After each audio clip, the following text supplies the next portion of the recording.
What if the next 10 years of your life became the best 10 years of your life? Let that question sink in. Not just better, the best, not by accident, but by design.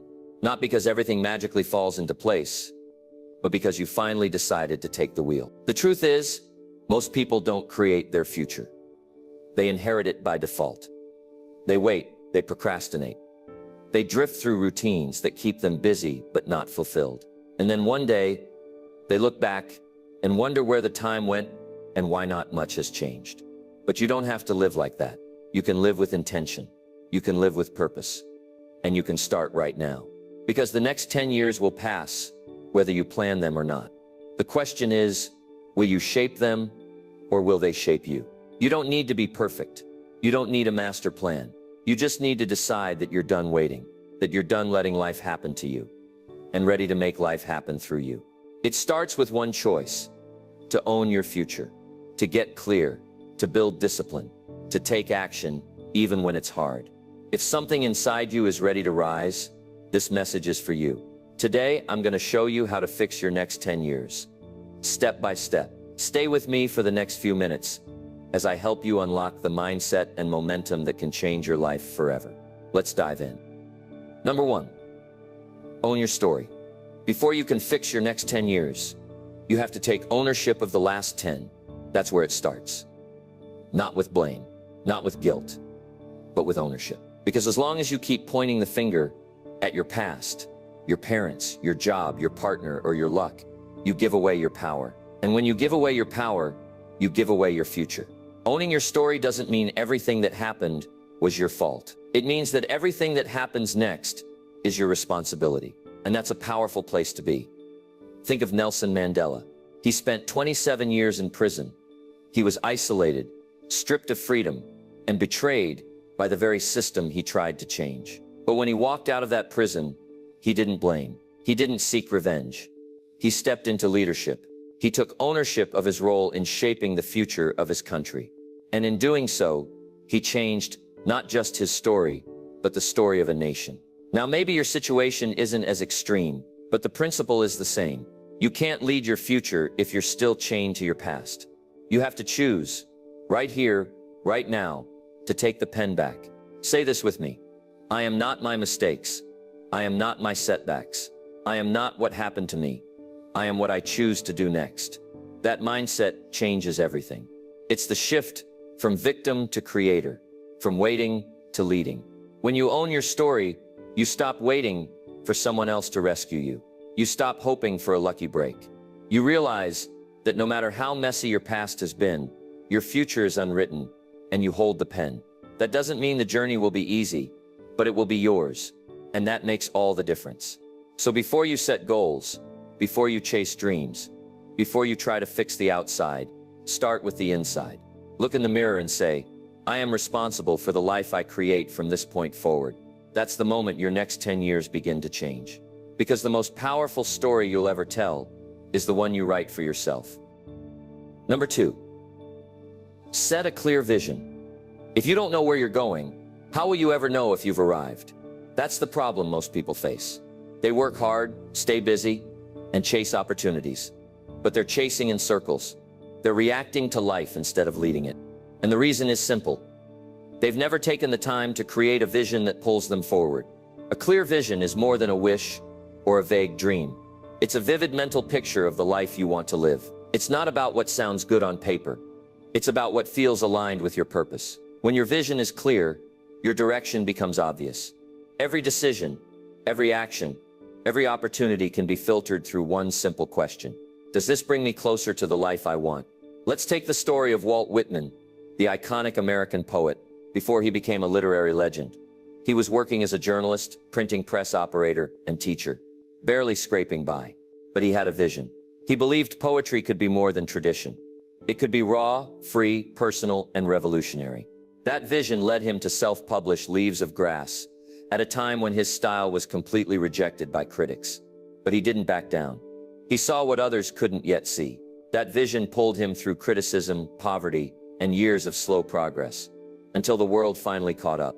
His legacy wasn't created by talent alone. It was fueled by a clear, relentless vision. That's the kind of vision you need. So what does your life look like 10 years from now? Really take a moment. See it. Feel it. What kind of work are you doing? What kind of people are around you? What does your home look like? Your health? Your mindset? Don't settle for vague ideas like success or happiness. Make it personal. Make it vivid.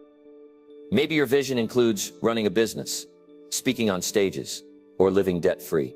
Maybe it includes traveling with your family, writing a book, or mentoring others. Whatever it is, it should pull you, not just intellectually, but emotionally. It should excite you and scare you at the same time. And once you can see it, write it down. Writing your vision brings clarity. It takes an idea from imagination into intention. Break it into categories: career, health, finances, relationships, personal growth. Describe what great looks like in each area. Keep it somewhere you'll see every day. Here's a powerful trick. Read your vision every morning. Start your day by reminding yourself why you're doing what you're doing. This anchors your actions in purpose. When distractions show up, when doubt creeps in, your vision pulls you back to center. And don't be afraid if your vision is bigger than what you think you can achieve. It should stretch you. It should invite you to grow. Because if your vision is too comfortable, you'll never rise beyond your current level. Big dreams create big energy, and that energy drives action. Now, a critical point: your vision must be authentic, not what your parents want, not what society expects, yours. If you chase someone else's definition of success, you may reach the destination and still feel empty. But when your vision is aligned with your values, it brings fulfillment, not just achievement. That's the kind of life worth building. And don't worry if your vision changes. Life evolves. So will you. Revisit it. Refine it. That's not failure. That's alignment. The key is to have a vision, to know where you're headed, to wake up each day with direction. Because without vision, you'll follow paths that don't lead anywhere meaningful. But with vision, even your worst days have purpose. So set yours now. Make it clear. Make it bold. And let it become your inner compass for the next 10 years. You don't need a perfect plan.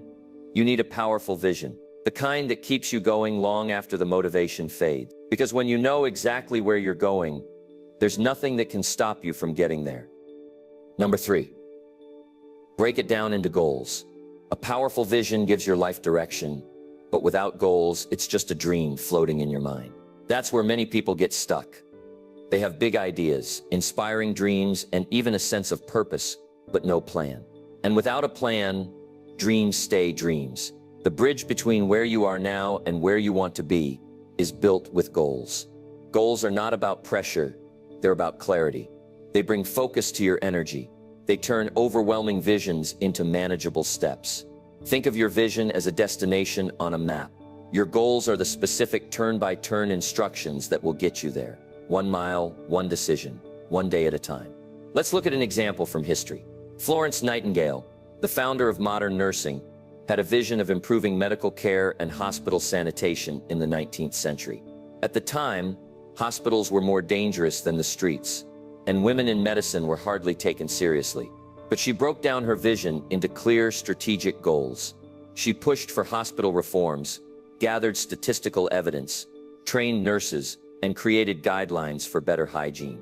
Step by step, she transformed an entire profession. She didn't just talk about change. She built it, goal by goal. So how do you do the same?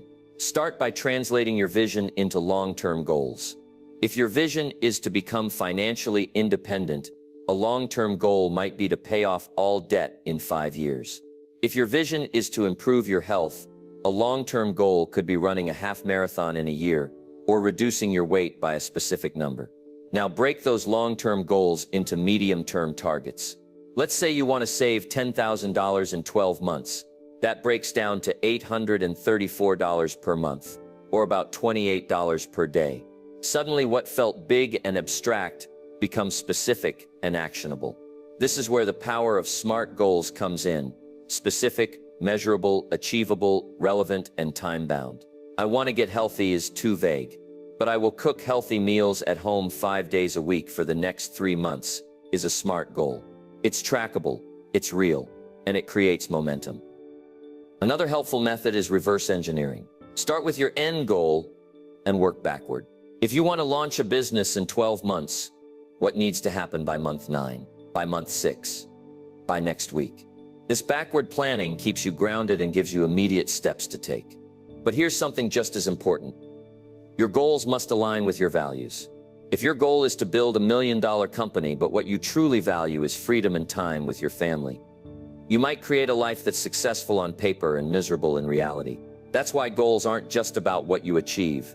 They're about how you feel when you get there. Keep your goals visible. Write them down. Put them where you can see them daily. This isn't just motivational fluff. Psychologists have shown that written goals significantly increase follow-through. Your brain processes them differently when they're on paper. They become commitments, not just concepts. Now let's talk about the size of your goals. Should they be small and achievable or bold and ambitious? The answer is both. You need big goals that stretch your thinking and push your comfort zone. But you also need small daily goals that keep you grounded and moving. Think of it like climbing a mountain. The summit is your ultimate goal. But each step up the path is just as essential. And don't get discouraged by slow progress. Success is rarely loud or dramatic. It's quiet. It's repetitive. It looks like doing the work even when nobody sees. Checking the box even when it's not exciting. Progress compounds. What starts as a small win today builds confidence for a bigger win tomorrow. Also, don't be afraid to adjust. Life happens. You might hit roadblocks. You might realize your timeline was unrealistic. That's not failure. It's feedback. Goals are not rigid. They're flexible guides. The point is not to get it perfect. The point is to stay in motion. Accountability helps too. Share your goals with someone you trust. Better yet, track them together. When you know someone else is watching your progress, you're more likely to follow through. One final tip. Celebrate every milestone. Too many people wait until the finish line to feel proud. Don't. Every time you complete a step, honor it. You're building something. You're keeping promises to yourself. That matters. That changes you. So take that big dream, break it down, set your goals, write them, track them, live them. Because the life you want won't arrive all at once. It will be built. Goal by goal, one decision at a time. Number 4, build life-changing habits. If goals are the roadmap to your future, then habits are the vehicle that gets you there. They're not flashy, they're not always exciting, but they are the difference between a life of momentum and a life of stagnation. You won't fix your next 10 years by doing something once. You'll fix it by doing the right things over and over until they become a part of who you are. You already have habits. The question is, are they helping you or holding you back? Most people underestimate the power of habits because they don't see immediate results. They eat a healthy meal and nothing changes. They go to the gym once and the mirror looks the same. They save $20 and their bank account still feels empty. So they quit. But habits are like planting seeds. Nothing happens at first. But if you stay consistent, the roots grow. The results begin to compound. And before you know it, your entire life has changed from the inside out. Let's take a look at someone who understood this deeply. Benjamin Franklin. Long before modern habit tracking apps, Franklin created a daily chart to track 13 personal virtues he believed would lead to a better life. Things like discipline, frugality, humility, and cleanliness. Every evening, he evaluated his day, marked where he succeeded or failed, and used that reflection to improve. That simple system helped him become one of the most respected thinkers, inventors, and leaders in American history. Not because he chased motivation, but because he mastered habits. You can do the same. The good news is that habits are entirely within your control. You can choose to build them. And when you do, you change the foundation of your identity. You're not just doing healthy things, you become someone who lives healthy. You're not just saving money, you become someone who manages wealth. Habits aren't about who you are today, they're about who you're becoming. Start small, that's key. Don't try to overhaul your entire life in a week. Focus on 1 or 2 habits at a time. Maybe it's drinking water first thing in the morning.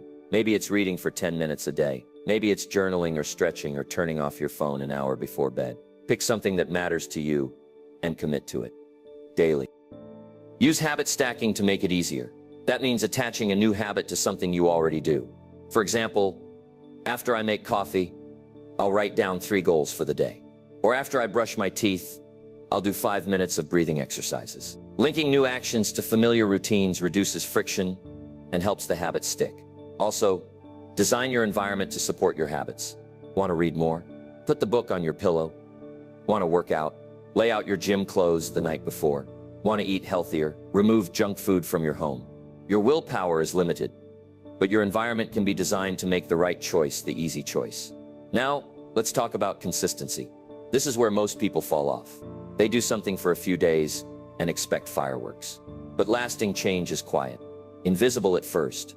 The real transformation happens when you do it long enough that you no longer have to think about it. It just becomes who you are. There will be days you don't feel like showing up. That's normal. But if you want the next 10 years to be different, those are the days that count the most. That's when you lean into discipline. That's when you remember your why. Missing once is human. Missing twice is a new habit in the wrong direction. Track your habits. You don't need a fancy app. A simple checklist will do. There's something powerful about checking off a box each day. It's visual proof that you're building something, and it adds up. One day, then 5, then 30, then a year. And then you look back and realize you've become someone entirely different. Celebrate the wins, no matter how small. Reward yourself for staying on track. That celebration doesn't have to be big, just something to anchor the feeling of progress. Progress reinforces belief. Belief builds identity. Identity creates momentum. One important reminder, breakups with bad habits are just as critical as building new ones. Identify the habits that are stealing your time, energy, and attention. Scrolling endlessly, complaining, procrastinating. Replace them with actions that move you forward. Every habit has a cost or a reward. Make sure yours are paying you back. In the end, habits are how you automate success. They make excellence easier, and once they're in motion, they begin to work for you. Even when you're tired, distracted, or unmotivated. You don't need to change everything today. You just need to start. Pick one habit, practice it, stick with it, and watch what happens over time. Because the life you want isn't hidden in some giant breakthrough. It's waiting in the small, consistent things you choose to do every single day. Number 5, embrace discipline over motivation. Let's get real. Motivation is unreliable. It's emotional. It's based on how you feel in the moment. And let's be honest, some days you won't feel like doing the hard things. You won't feel like getting out of bed early. You won't feel like going to the gym, working on your goals, or saying no to distractions. That's where most people give up. But the ones who win, they don't depend on motivation. They depend on discipline. If motivation is the spark, discipline is the engine. It's what keeps you moving long after the excitement wears off. Discipline is the ability to keep showing up, even when you're tired, even when you're bored, even when no one's watching. And if you want to fix your next 10 years, you need to stop waiting to feel inspired and start building the muscle of doing it anyway. Look at Miyamoto Musashi, the legendary Japanese swordsman and strategist from the 1600s. He wasn't just a warrior. He was a master of self-control. Musashi trained endlessly. He studied not just the art of battle, but also philosophy, calligraphy, and the way of discipline. He once wrote, "You may abandon your own body, but you must preserve your honor." To him, that meant mastering yourself first, your impulses, your habits, your actions. His victories weren't just in combat. They were in his daily commitment to sharpening his mind and body, no matter how he felt. You might not be holding a sword, but you are in a battle against distraction, against procrastination, against the voice in your head that tells you to take it easy. Discipline is what wins that battle. And here's the good news. Discipline isn't something you're born with. It's something you build. Just like a muscle, it grows stronger every time you use it. So how do you build discipline? Start small. Don't try to overhaul your life in a day. Pick one commitment and keep it. Wake up at the time you said you would. Do the workout you planned. Write for 20 minutes. The action doesn't have to be huge. The follow-through is what matters. Every time you keep a promise to yourself, you build trust. You prove to your brain, I do what I say I will do. That belief becomes your new identity. Create routines. When your day has structure, you don't leave room for hesitation. Build a morning routine that energizes you. Build an evening routine that prepares you. When your schedule has rhythm, you don't waste energy deciding what to do. You just do it. And over time, those routines become your edge. Remove temptation. Willpower is not infinite. If you constantly surround yourself with distractions, you're going to lose the fight. Make your environment work for you, not against you. Put your phone in another room while you work. Block social media during focus hours. Prep your meals so you don't grab junk food. Discipline becomes easier when your environment supports it. Use accountability. Tell someone your goal. Ask them to check in. When you know someone else is watching, your follow-through improves. Better yet, find someone on a similar path and commit to growing together. Iron sharpens iron. Understand the difference between urgent and important. Discipline means saying no to what's screaming for your attention right now, in favor of what will matter a year from now. It's not always fun. It's not always exciting, but it's always worth it. And remember, there will be days when you fail. You'll miss a workout. You'll eat the wrong thing. You'll sleep in. That's okay. You're not building perfection. You're building consistency. The goal is not to never fall. The goal is to get back up faster each time. Discipline isn't about doing everything right. It's about doing the right thing more often than not, and sticking with it when it counts. Here's a powerful shift. Don't just use discipline to get things done. Use it to become the kind of person you want to be. The kind of person who follows through, who does hard things, who doesn't wait to feel ready. When your identity shifts, discipline becomes part of who you are, not just what you do. So the next time your alarm goes off and you don't want to get up, remember your future is being decided in that moment. Not by what you say you want, but by what you do. Discipline is freedom. It frees you from regret. It frees you from guilt. It frees you from the chaos of a life without direction. And in the long run, it gives you something motivation never can: results. Your next 10 years won't be built on what you felt like doing. They'll be built on what you chose to do, day after day, action after action. Not perfect, but persistent. So build discipline and let it build your future. Number 6, master your time. Time is your most valuable, non-renewable resource. You can earn more money, meet new people, learn new skills, but you can't get more time. Once it's gone, it's gone. And yet most people treat it like it's unlimited. They let it slip through their fingers, distracted, disorganized, and overcommitted. If you want to fix your next 10 years, you must master your time. Not manage it, not juggle it, but master it. Mastering your time starts with one fundamental mindset shift. You are in control of your schedule, not your job, not your phone, not the people who demand your attention. Your time is your life. And if you don't protect it, someone else will use it for their priorities instead of yours. Let's look at Leonardo da Vinci, a painter, sculptor, architect, scientist, inventor, and writer. He lived a life so rich in contribution that even centuries later, we're still studying his brilliance. But his secret wasn't just talent, it was obsession with time. Da Vinci scheduled his days meticulously. He carved out time blocks to think, sketch, experiment, and reflect. His journals were filled with to-do lists, goals, and experiments. He didn't wait for time, he claimed it. So how do you begin mastering your time? First, audit it. Track how you're currently spending your days, hour by hour, for 1 week. You'll likely be shocked at how much time goes to low-value tasks, distractions, or aimless scrolling. Awareness is the first step. You can't change what you don't track. Next, prioritize ruthlessly. Not everything matters equally. Identify the tasks, projects, and habits that truly move you toward your long-term goals. These are your high-impact activities. Everything else is noise. Use the 80-20th rule. 80% of your results often come from 20% of your efforts. Find those high-return activities and double down. Then create a daily system. Time mastery isn't about doing more. It's about doing what matters on purpose. Start your day with intention. Know your top 3 priorities before you open your inbox or scroll your feed. Use tools like time blocking to assign your tasks specific windows. When you plan your day by the hour, you eliminate decision fatigue and stay focused. Another powerful technique is batching. Group similar tasks together. Instead of checking emails all day, answer them during 1 or 2 dedicated blocks. Instead of reacting to notifications, turn them off and check messages on your terms. Every time you switch tasks, your brain burns energy. Batching helps you stay in deep focus longer. You should also learn the art of saying no. Every yes you say is a no to something else. You have to protect your time like it's sacred, because it is. Don't say yes to every meeting, every favor, every invite. Learn to say, let me get back to you, or that doesn't fit with my current priorities. Saying no is not rude, it's responsible. Let's not forget energy management. Time is only useful if you have the energy to use it well. Pay attention to your natural rhythms. When are you sharpest? Morning, afternoon, evening. Align your most important work with your peak energy windows. Don't waste those hours on busy work. Use them to make real progress. Also incorporate recovery into your schedule. Productivity isn't about grinding until burnout. It's about balancing work with recovery. Schedule breaks. Take walks. Breathe. Let your mind reset.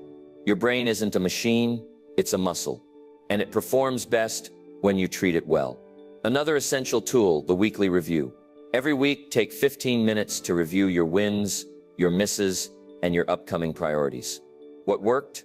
What didn't? What can be improved? This habit alone will sharpen your focus and prevent you from drifting week after week. And finally, be flexible but firm. Life will throw curveballs. Schedules will shift. Emergencies will happen. That's okay. Time mastery isn't about rigidity. It's about ownership. Even when things go off course, you come back to your plan. You adapt and keep moving forward. One last tip. Treat your calendar as a reflection of your vision. If someone looked at how you spent your last 7 days, would they know what your goals are? Would they see your priorities clearly? If not, adjust. Because your time reveals what truly matters to you. Not your words, your schedule. In the next 10 years, you'll have 87,600 hours. That's it. What you do with those hours will shape everything. Your income, your relationships, your health, your impact. You don't have to be perfect. You just have to be deliberate. Plan your days, protect your time. Focus your energy. Because when you master your time, you don't just get more done.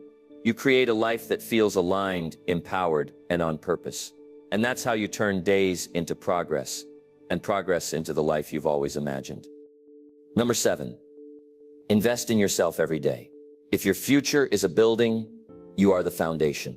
And like any great structure, your foundation needs to be strong, stable, and constantly reinforced. That's why the 7th step to fixing your next 10 years is this. Invest in yourself every single day. Because no matter what changes in the world, your career, the economy, technology, you are the one constant. The better you become, the better your life becomes. Most people spend more time upgrading their phones than upgrading themselves.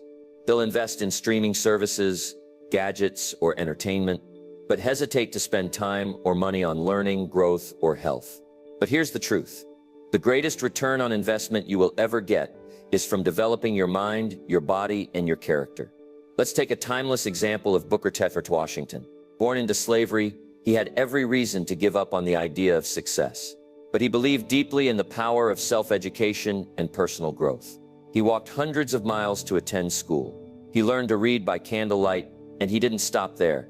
He went on to become one of the most influential educators and leaders in American history. Not because he had resources, but because he made himself the most valuable resource. He knew the secret. When you invest in yourself, the world begins to invest in you too. So where do you begin? Start with your mind. Read every day. Learn every day. Feed your brain with books, courses, conversations, and ideas that stretch your thinking. You don't need a fancy degree. You need curiosity. You need humility. You need a desire to grow. Even 15 minutes of reading a day adds up to over 20 books a year. Imagine how much wiser, sharper, and more confident you'd be if you made that a habit. Then invest in your health. Your body is the vehicle that will carry you through your goals, your challenges, your dreams. When it breaks down, everything else becomes harder. Exercise regularly. Move your body. Eat food that fuels you, not just fills you. Prioritize sleep. Manage stress. Drink more water. Simple things. But when done consistently, they change everything. A strong body fuels a strong mind and a strong life. Next, protect and train your mindset. This is where everything begins. Your mindset is the filter through which you see the world. If it's clouded with negativity, fear, or limitation, even the best opportunities will pass you by. But when your mindset is grounded in belief, gratitude, and growth, you start to see doors where others see walls. Practice gratitude daily. Start each morning by writing down 3 things you're thankful for. Gratitude rewires your brain to focus on what's working rather than what's missing. Affirm your goals. Speak life into your day. Say things like, I am capable, I am growing, I am becoming better every day. These are not just phrases, they are blueprints for your identity. Also, invest in your emotional well-being. Journaling, meditation, therapy, conversations with people who uplift you. Your emotional health affects your decisions, your relationships, and your energy. Don't wait until things break to start taking care of it. Prioritize your peace like your future depends on it, because it does.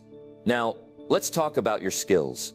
What can you learn today that makes you more valuable tomorrow? Maybe it's communication. Maybe it's marketing, writing, coding, design, leadership. You live in a time where any skill can be learned with a few taps on your phone. Podcasts, YouTube, masterclasses, books. There's no excuse for staying stagnant. But don't just learn, apply. Take what you've learned and put it into action. Teach it, share it, use it in your work. Learning without implementation is entertainment. Real growth happens when knowledge turns into movement. And don't forget to invest in your relationships. Surround yourself with people who inspire you, who challenge you to rise, who believe in your potential, even when you're struggling to see it. Relationships are mirrors. The right ones reflect your strength and help you stay aligned with your purpose. Most importantly, be willing to bet on yourself. Take risks that stretch you. Speak up. Try something new. Start the thing you've been talking about for years. Confidence doesn't come before action. It comes from action. And every time you show up for yourself, you send a message to the world.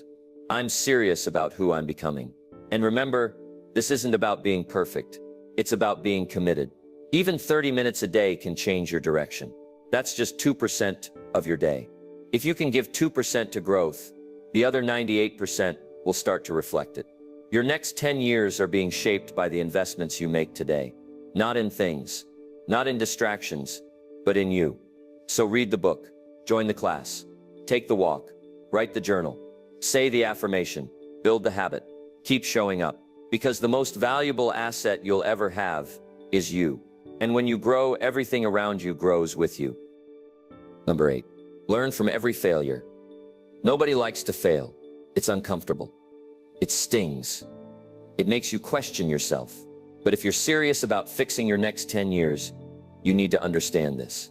Failure is not the enemy. In fact, it might be your greatest teacher. Most people try to avoid failure at all costs. They'd rather play it safe than risk messing up. But what they don't realize is that every time they avoid failure, they're also avoiding growth. Because failure isn't the opposite of success. It's part of it. Every successful person you've ever admired has a trail of failures behind them. It's not about how many times you fall. It's about how many times you get back up and how much wiser you become every time you do. Let's go back to one of the most iconic innovators in American history, Henry Ford. Before Ford revolutionized the automobile industry, he failed repeatedly. His first company, the Detroit Automobile Company, went bankrupt. Investors pulled out. People laughed at his vision. But Ford didn't see failure as the end. He saw it as a lesson. He learned what didn't work. He adjusted. He refined.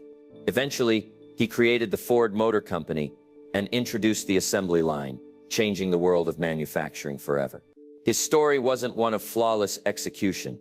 It was one of persistence, adaptation, and learning from his mistakes. So how can you apply this mindset to your own life?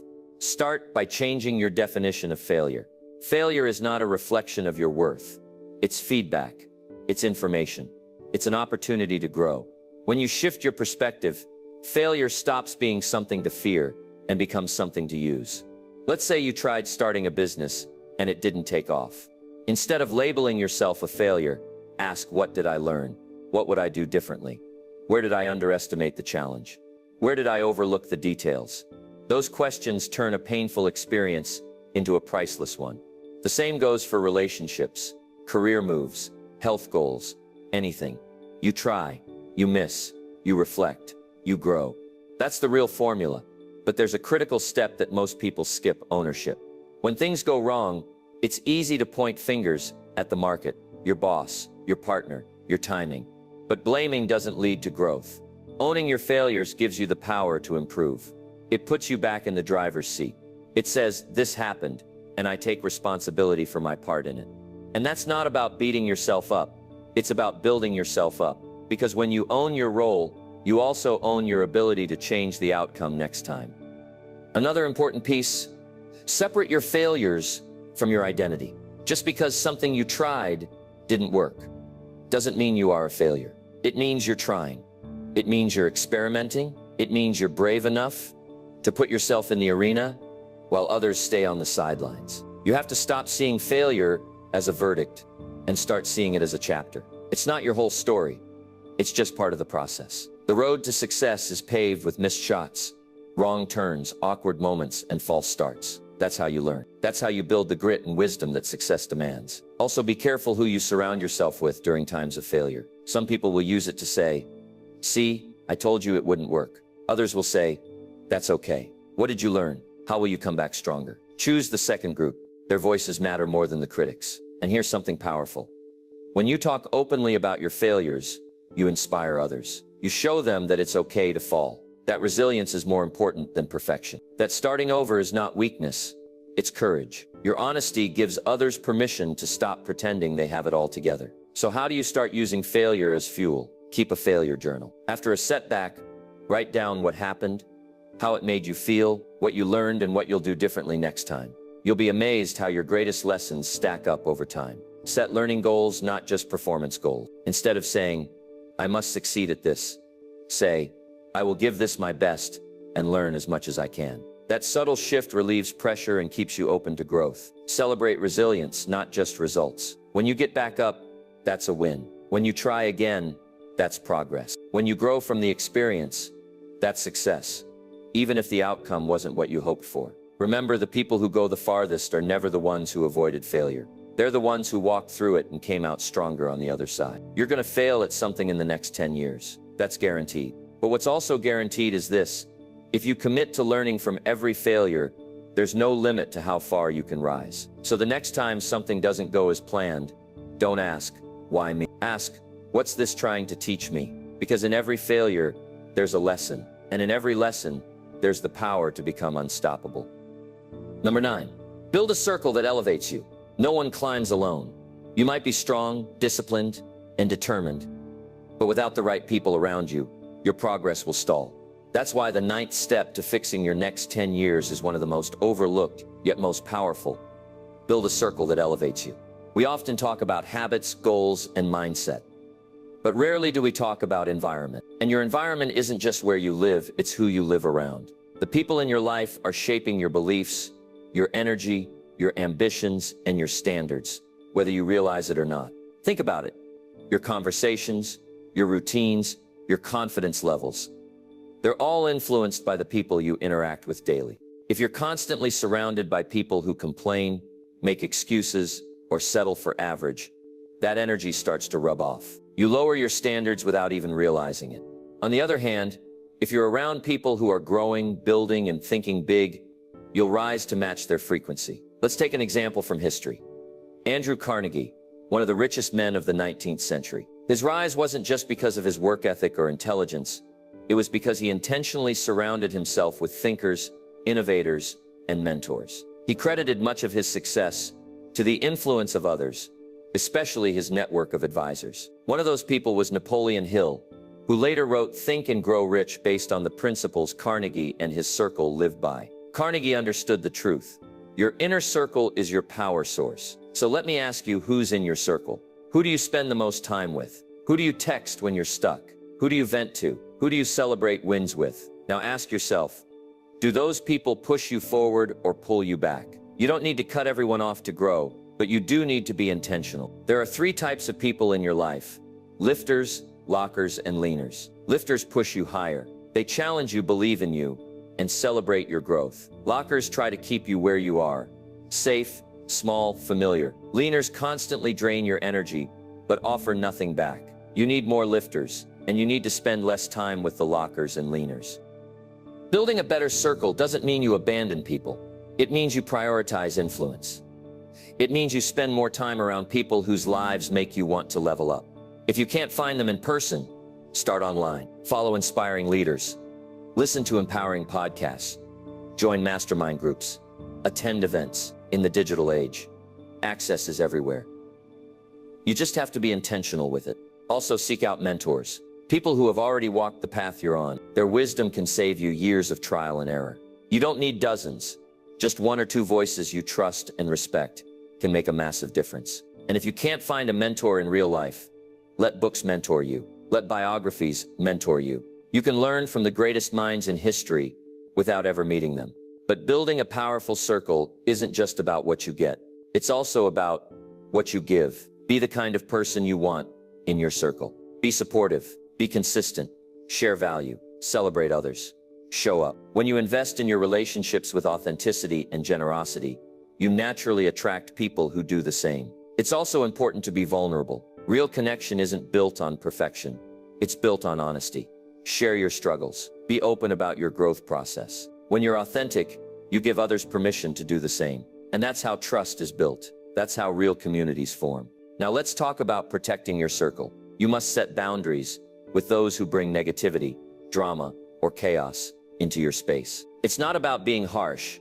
It's about protecting your peace. You don't need to engage with every opinion. You don't have to explain your vision to everyone. Not everyone deserves front row access to your life. You're building something meaningful, and that requires focus, clarity, and support. Your circle is your ecosystem. It can either feed your potential or poison your progress. Remember this, you rise to the level of your circle's expectations. So find people who see your greatness, even when you forget it. People who talk about ideas, growth, goals, not gossip, fear, and limits. People who remind you who you're becoming. And if you don't have that kind of circle yet, become that person first. Work on yourself. Grow.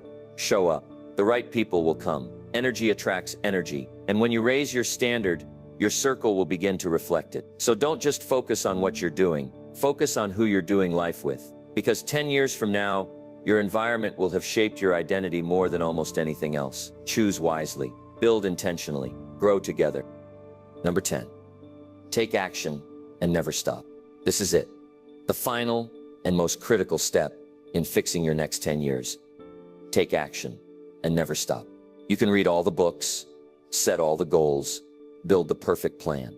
But none of it matters if you don't act. Success is not about how much you know. It's about what you do with what you know. The greatest ideas in the world are useless without execution. The clearest vision, the smartest goals, the best habits, they're all potential. And potential without action is just wasted energy.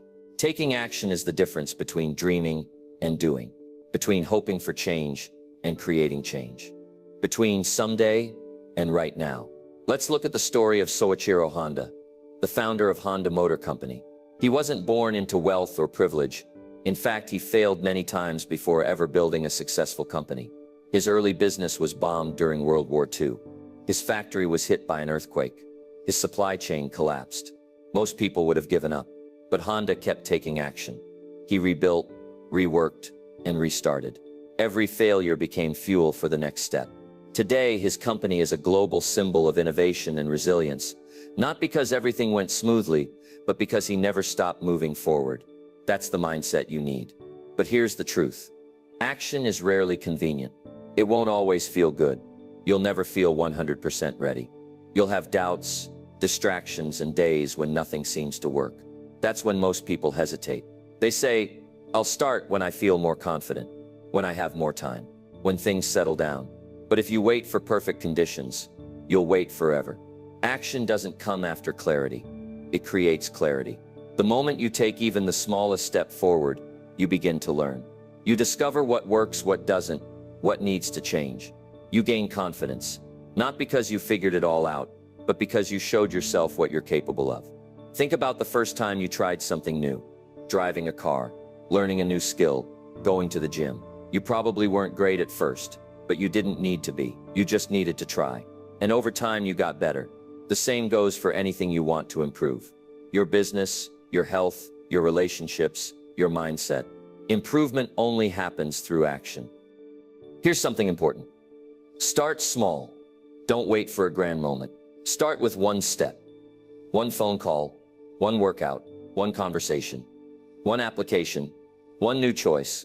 Big things happen through small beginnings. The most powerful journeys are built step by step, brick by brick. And once you start, keep going. This is where most people struggle. They get inspired, take a little action, then stop. The excitement fades. Life gets busy. Results don't come fast enough, so they give up. But those who win, they keep showing up. Even when it's not exciting. Even when progress is slow. Even when they fail. That's the power of consistency. Because action doesn't just create momentum, it creates identity. Every time you do the thing, You become someone who does the thing. You're not just working on your goal, you're becoming the kind of person who follows through. And that's what creates lasting transformation. You also need to embrace the idea that not every action will lead to success, but every action will lead to learning. You'll make mistakes, you'll hit walls, you'll do things wrong. But all of that is part of the process. The goal is not to get everything right. The goal is to keep going long enough to get it right eventually. And don't underestimate the importance of your environment. Surround yourself with doers, people who take action, people who are moving. That energy is contagious. If you're surrounded by complainers and procrastinators, their habits will rub off. But if you're surrounded by action takers, you'll start moving just by being around them. Create routines that support action. Set up your space to reduce friction. Lay out your clothes the night before. Schedule your workout. Prep your meals. Plan your week. Remove as many excuses as possible. The easier you make it to act, the more you will. And when resistance shows up, and it will, remember your why. Why did you start? What are you working toward? Who are you doing this for? Reconnect with your deeper reason and let it fuel you through the hard days. Because at the end of the day, the next 10 years won't be shaped by your intentions. They'll be shaped by your actions, not the ones you talk about, not the ones you plan, but the ones you actually do. So take the step, even if it's messy, even if you're scared, even if you're uncertain, then take the next one, and the one after that, and never ever stop. Because action is the bridge between where you are and where you want to be. And the more you cross that bridge, the closer your future gets. Fix your next 10 years by doing something today that your future self will thank you for. You've made it through the blueprint, the mindset, the actions, the disciplines that can completely transform your next 10 years. But now comes the most important part. What will you do with this message? Because the truth is, nothing changes until you change. And no one can change your life for you. Not your boss, not your parents, not your partner. This journey, this next chapter is yours. You get to decide what comes next. And that is an incredibly powerful thing. Let's recap what you've unlocked. You learned to own your story, to stop blaming and start taking responsibility. You discovered how to create a clear vision, a compelling picture of where you want your life to go. You broke that vision down into actionable goals. You committed to the small, consistent habits that compound over time. You embraced discipline, knowing it's stronger than fleeting motivation. You learned how to master your time, your most limited and precious resource. You chose to invest in yourself daily to grow your mind, your body, and your skill set. You decided to learn from every failure, knowing that mistakes are stepping stones to mastery. You built a circle that elevates you, full of people who challenge and support your growth. And finally, you committed to taking action and never stopping. That's not just a to-do list. That's a foundation, a personal operating system, a framework for building a decade that's full of purpose, growth, and fulfillment. You don't have to be perfect. You don't have to have all the answers. You just have to start. Start now. Start small. But start, because 10 years from today, you will arrive somewhere. The only question is, where will you be proud of how you spent the time? Will you be stronger, wiser, freer? Will you be living the life you once only dreamed about? Or will you be looking back, wondering why you didn't begin? Don't let that happen. Your next 10 years are in your hands. So take the wheel, do the work, show up. And when the decade is over, may you look back not with regret, but with pride, knowing you built something great. One decision at a time, one day at a time. It starts now. Let's go build the life you were meant to live.